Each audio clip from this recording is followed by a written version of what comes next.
美国如愿以偿，还是成功来华访问，但最好把握住机会，别把中国耐心耗尽了。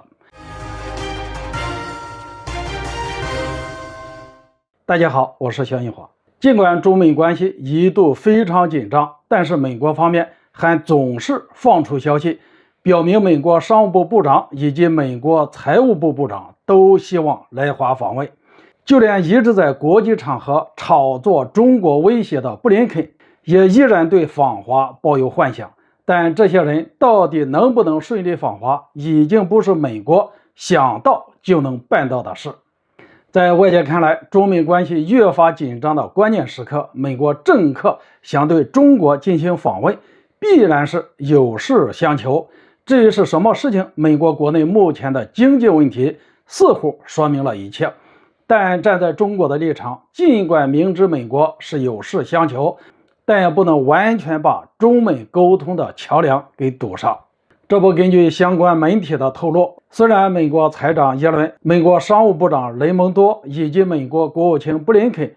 都未能如愿以偿的访华，但是美国还是派人来了中国。尽管这些人的级别不是很高，只是美国副助理国务卿，但他却是美国国务院最近新成立中国事务协调办公室的负责人。有意思的是，外界把美国国务院新成立的这个部门称之为中国组，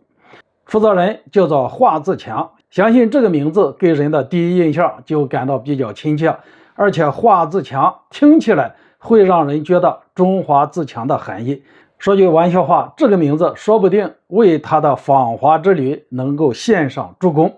只不过对华自强来华访问，我国一些网友的意见很大，纷纷在报道该新闻的消息下面评论。有人说心怀鬼胎的来中国我们不需要，也有人说中国不欢迎搞事情的美国人，甚至还有人说对于这样的机构就应该制裁，不给他签证，更不允许他来中国访问。但是在我看来，我国网友对于华自强的来访可谓是骂声一片。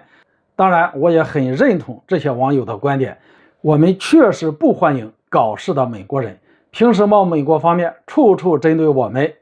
在中国核心利益问题上疯狂挑衅，然后碰到难处想来找中国帮忙，想要派人来中国访问，我们就要答应呢？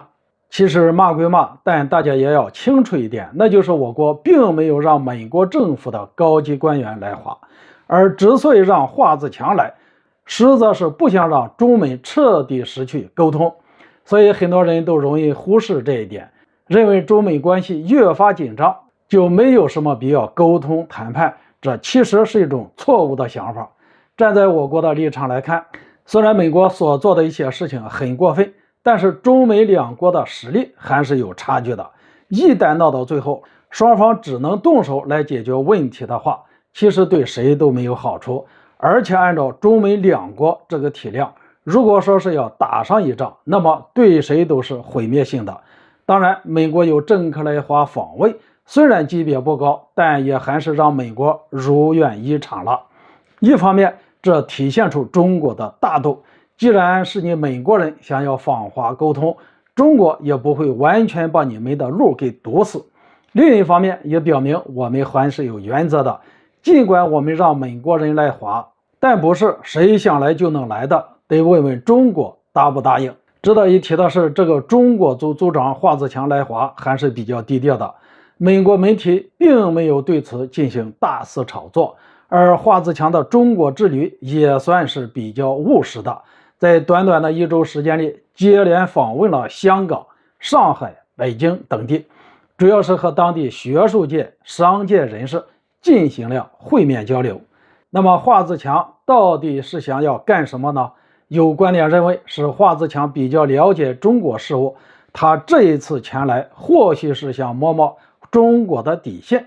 也是想澄清中美双方可能存在的误会，要使中美两国尽可能的避免误判。当然，至于华自强到底来华干什么，我认为只要看美国接下来的行动就可以猜个大概。我们只是希望美国方面最好能够把握住这个机会，不要把中国的耐心给耗尽了。好了，今天就说到这里，咱们下次见。